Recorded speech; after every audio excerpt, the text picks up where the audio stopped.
Hello and welcome to this sociology lesson on research methods.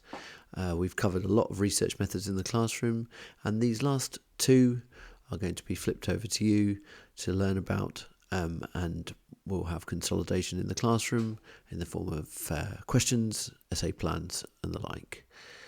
But these last two research methods are official statistics and expressive documents.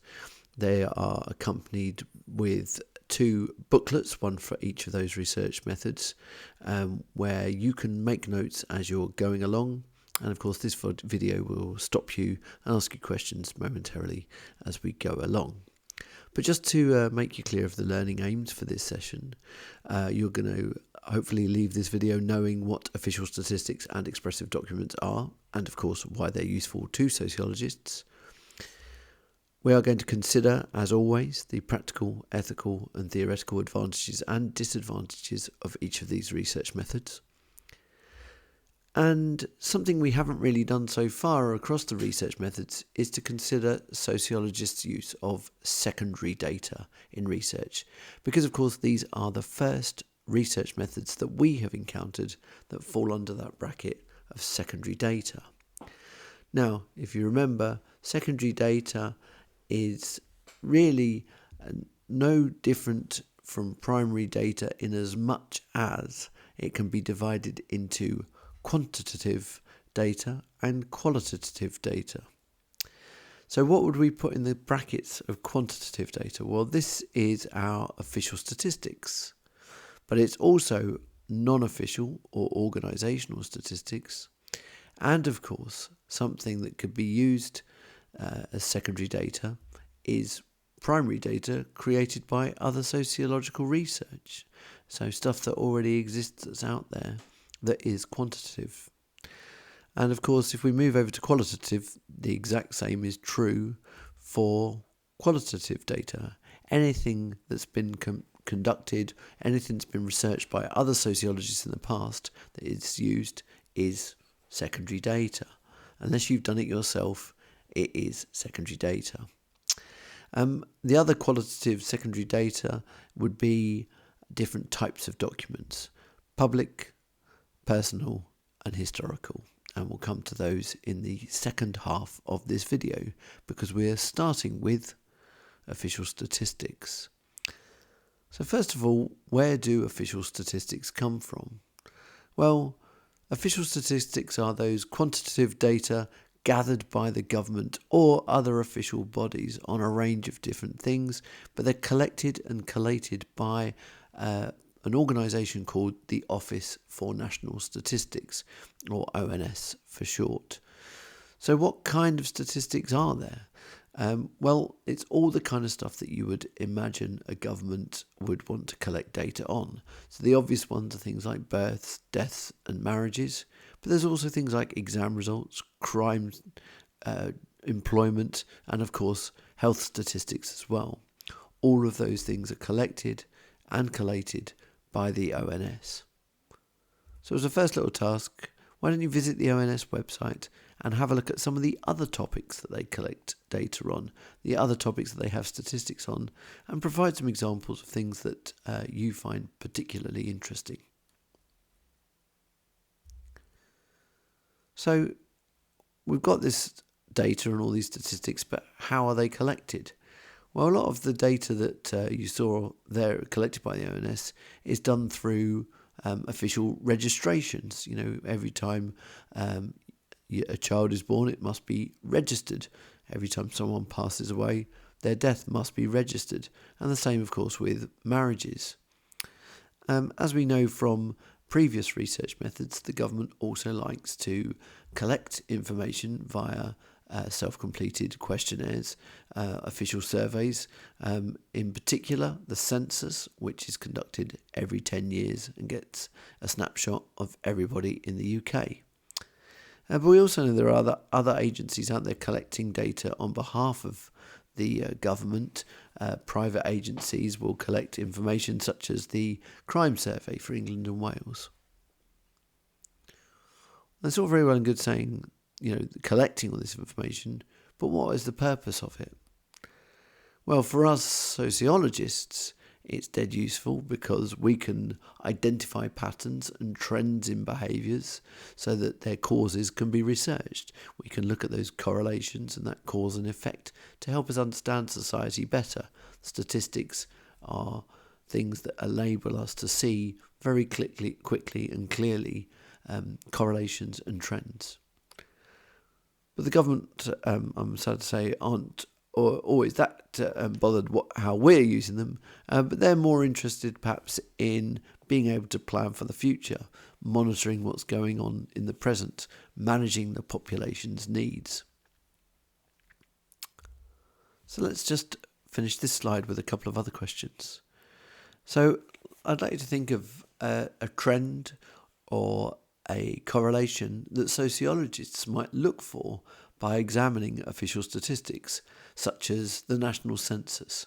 What might they decide to research or study based on the things they might find in the census? And if you're not sure what is asked for in the census, go back onto the ONS website and just have a little look around. And the second question is to give an example of how the government might use official statistics, such as registrations, to plan the needs of the population and maybe manage the country. Okay, so let's move into a few more specifics. On the second page of your booklet, right in the second half, there are gaps for 2 boxes. And in one, we're going to make a note of something that was referred to as hard statistics. What we mean by hard statistics are those that have very high validity, that actually measure things that they claim to measure, such as the number of births, deaths, marriages, statistics that really don't require any kind of interpretation or judgment. They just require somebody to count up all of the different data. Of course, there are occasionally erroneous data when it comes to births, deaths and marriages, but by and large, we call those hard statistics because they're fixed and they're easy to measure. The opposite, as you may have anticipated, is called soft statistics. And these are the statistics that have lower validity, and they might be more likely to be inaccurate or maybe not present the full picture, which is why I've used the iceberg metaphor there. So, for example, police statistics don't record all crimes that have happened. So we might look at a number of crimes, but that won't tell us the full story. And of course, that's because not all crimes are reported by victims. And furthermore, there are probably crimes committed that people never find out about. So that's the difference between hard and soft. And away from official statistics, in the last box on your second page, are other types of statistics. And what we mean by that is organisational. So most non-governmental organisations, private companies, will all provide their own statistics. That might be part of their self-improvement strategies. It might be to report successes and failures to stock owners and other stakeholders, as well as gauging the impact of things like marketing. So the 4 main, if you like, organisations that would keep their own statistics are, of course, private companies and businesses, schools, of course, charities, and the church even will collect and collate statistics. So just to complete this slide, which crimes that are less likely to be reported to the police, and can you give reasons why those crimes might be less likely to be reported? And then secondly, moving on to organisational statistics briefly, pick 2 of the organisations mentioned, businesses, schools, charities or the church, and visit some websites. Have a look at some of the statistics produced by these organisations. Maybe find out profits that they're making or maybe marketing success. So let's do a slightly longer form task now. And I want you to go ahead and find some key facts in some different areas. Do some research, identify facts by finding statistics in the following 3 areas: suicide statistics, homicide statistics, and crime statistics, and make these all UK based. So once you've done your research, or whilst you're doing your research, I want you to answer a couple of questions. The first one is, how are they useful? In other words, for sociologists, what kind of patterns can they tell us about? And secondly, what might be problematic?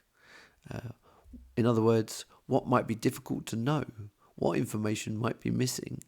Why should we not accept all the statistics we find?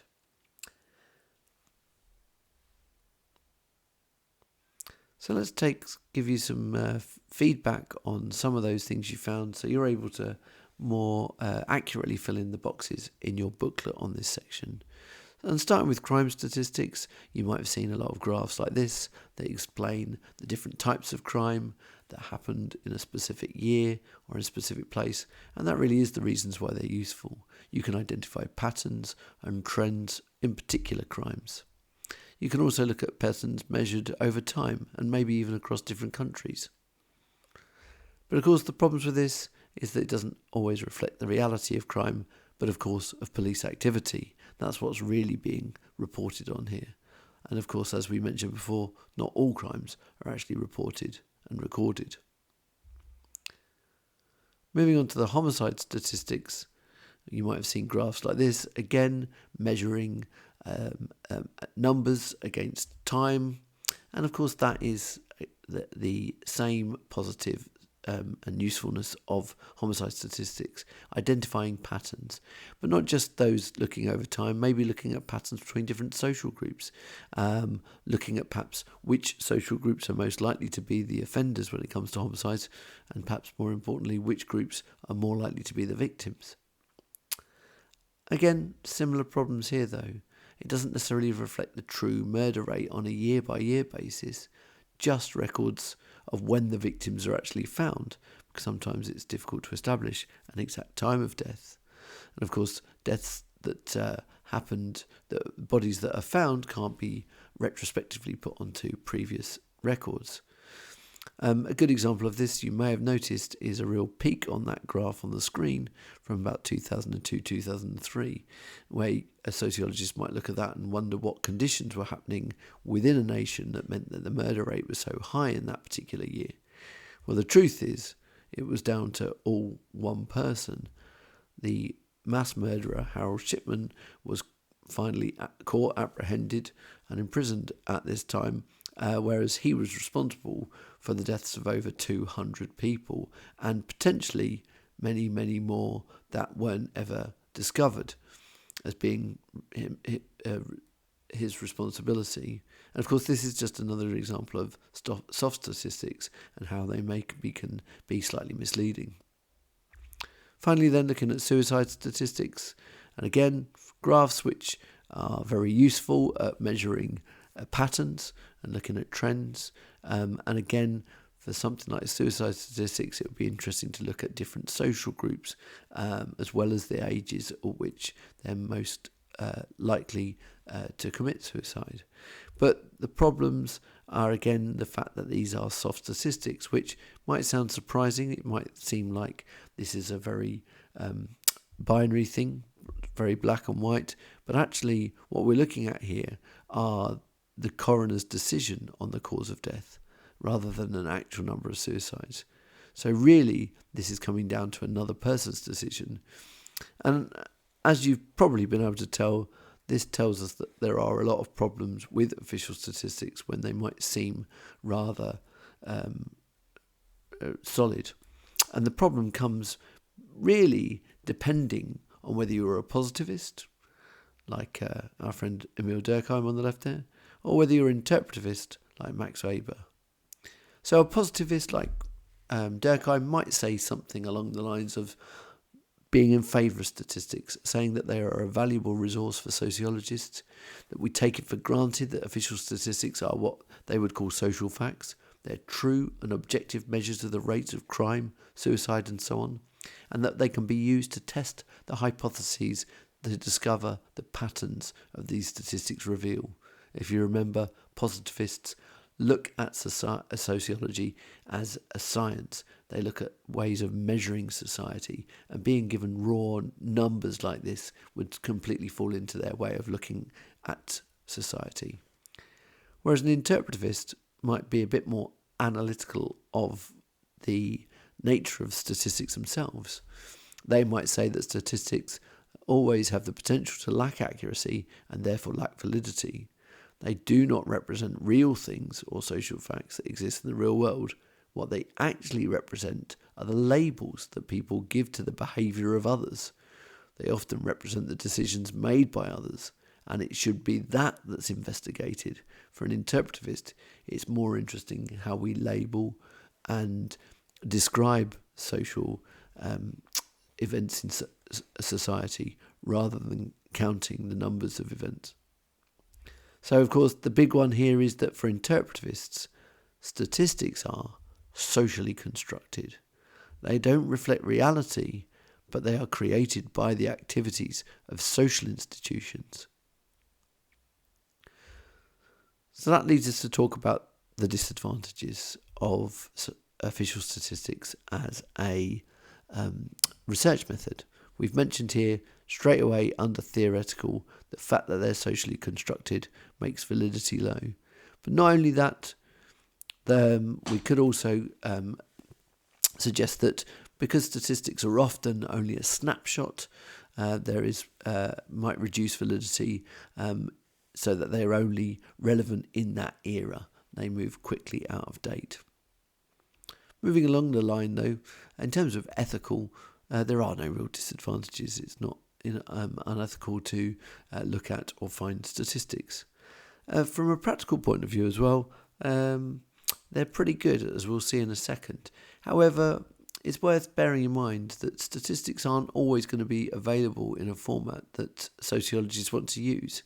Durkheim, in his study of suicide, for example, couldn't find the exact statistics he was looking for, making correlations between different religions and suicide, because official bodies didn't need those statistics. So, of course, that made his study a bit more difficult. And, of course, when you're looking at any secondary data, you're at the mercy of the research that's done by other people. And you might find yourself in a situation where you're trying to... I always think of the metaphor of trying to fit square pegs into round holes, forcing the data you've got to fit the ideas that you want. Let's consider the advantages then. I'm going to put a list of different advantages onto the slide, and you'll need to decide which heading they fall under. Free source of a huge amount of data, representative on a large scale, compiled using a standardized procedure, so reliable. In other words, it's good for making comparisons over time. Ethically sound because it's secondary data and it's already been conducted.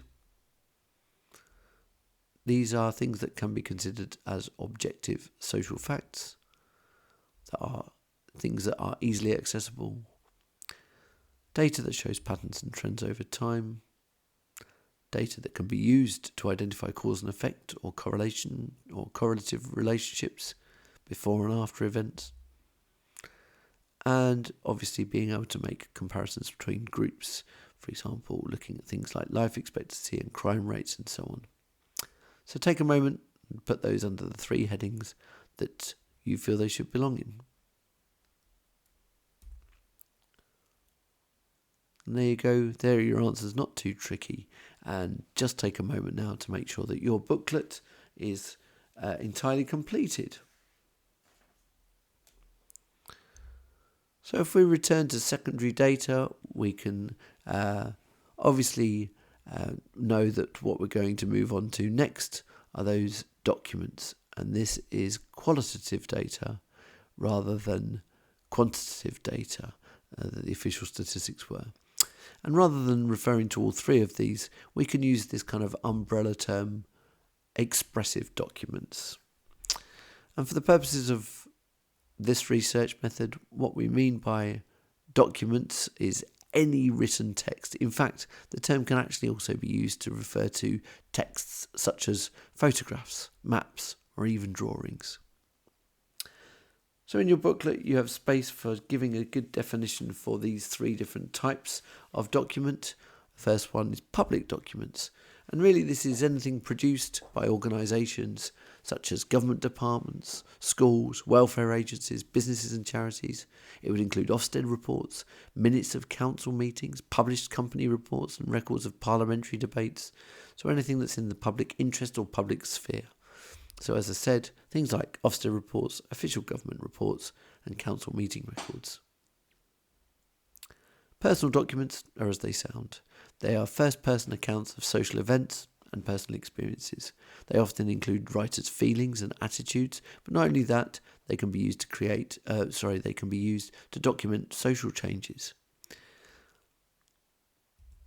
And these would include things like novels and autobiographies, letters being sent, and of course, most importantly, the diaries.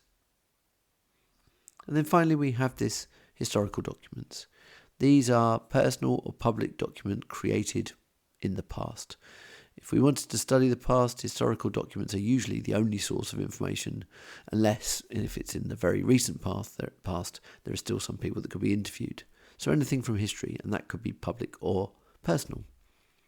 So again, this could be diaries, but it could be also other artefacts such as photographs or newspaper articles or even eyewitness accounts.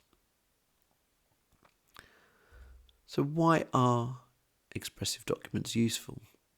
Well, there's a few different reasons. One is that they're a cheap source of data because someone else has already done that research. Like most secondary research, it saves a lot of time and effort. Sometimes they're useful because they can only be the only source of data in that particular area, perhaps an area which can no longer be researched. Some sociologists will use them as a backup to primary data, maybe something that they've gathered themselves and they need a little bit of reinforcement or just checking up on. And then finally, personal documents offer a unique insight, obviously, into a person's thoughts and experiences. Something like a letter or a diary is uniquely personal. It can be rich, detailed, qualitative data. You know which word we're looking for here. They can offer us sustain. So far so good, but maybe we shouldn't get carried away too much. We should approach expressive documents with a degree of caution. There are a few issues that might mean that they aren't as valid as they might seem. We need to check a few things. First one being credibility. Is the document believable, sincere, honest? What was the motivation for writing that document in the first place? Was there some kind of personal gain, or was it specifically to document an era? Second element is representativeness. How representative is the document of the society at the time? Is it the only document of that time that survives? Is it representative of the people at that time? Is anyone or anything left out? So you have to be very careful, particularly when there is not much information and not much data on a particular area or field of research, because you can never be sure how representative it was of the time itself. Third one is obviously authenticity. Is the document what it claims to be? Is it a fake? Is it a counterfeit? Are there pages missing? Has anything been redacted or censored? A very famous case was the so-called Hitler diaries, which turned out to be completely fake.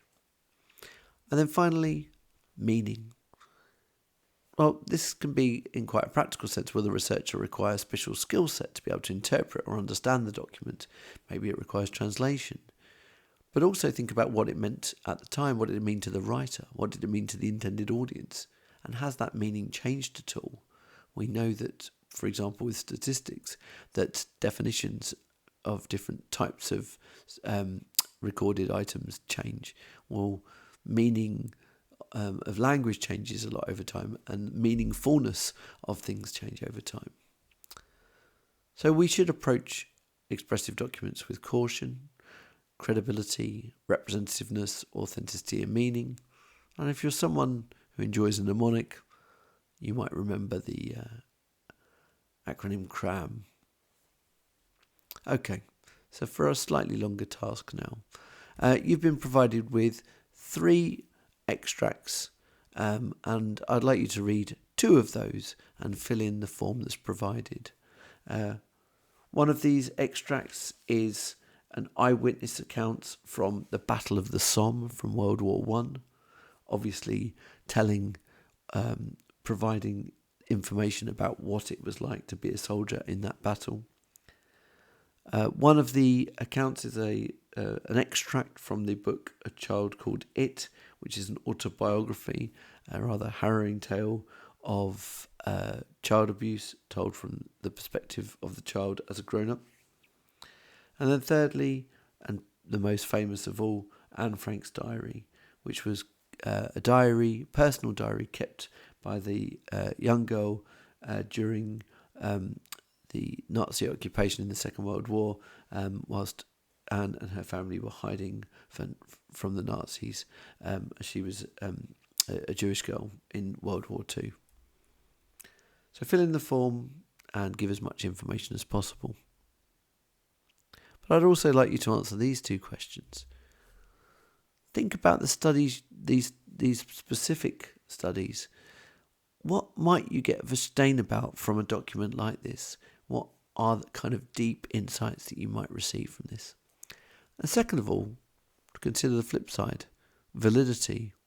What issues are there that might affect the credibility or even the validity of these accounts?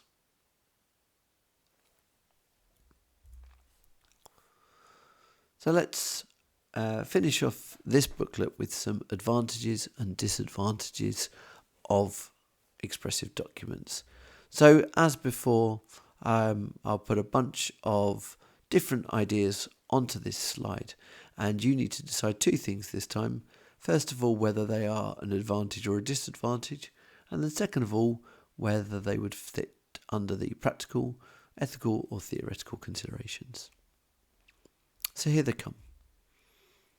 First of all, a cheap source of data, something that already exists.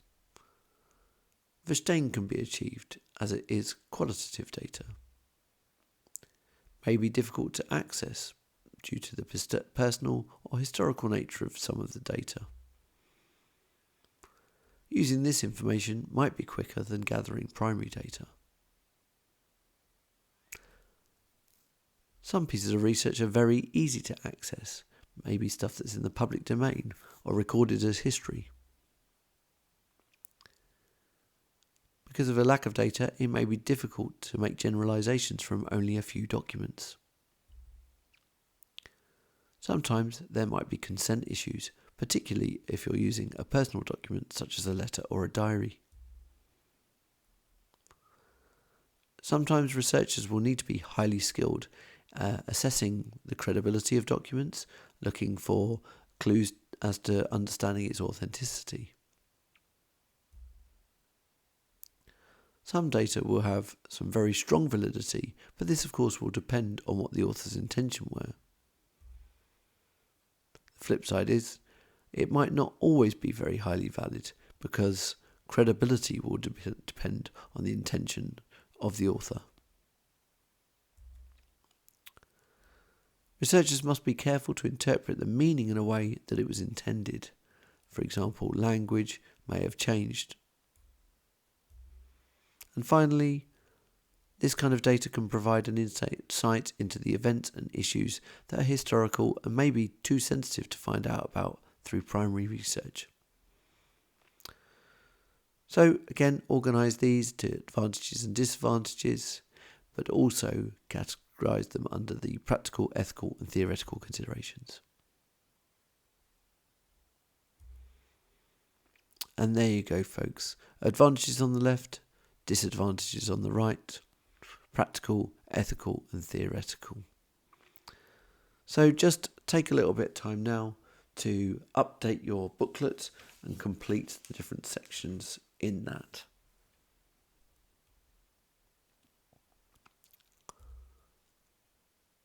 So just a final few things to remember and go back over the learning aims of this session, just to make sure we've done everything really.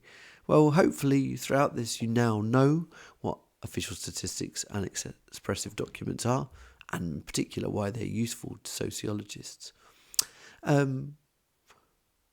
Also, we have considered as we always do, the practical, ethical and theoretical advantages and disadvantages, which will then, of course, allow you to answer an evaluation question. And really this is where we started, but we hadn't considered secondary data before, and now we have. And I guess one of the nice things about this is that you can always, as we encourage you to, explore secondary data. Go out there, get on the Office of National Statistics website and find out what is going on and what statistics are being kept to help us understand our society as it is. But equally, read old letters, read diary entries. There is lots and lots out there that explain society at different points of time. And even in modern times, diaries are kept in newspapers, blogs, vlogs, recording information about our society. This is the secondary data that may be very valuable in the future. Anyway, thanks very much for your time. I hope you got on fine with that. And any questions, don't hesitate to ask. Thanks again.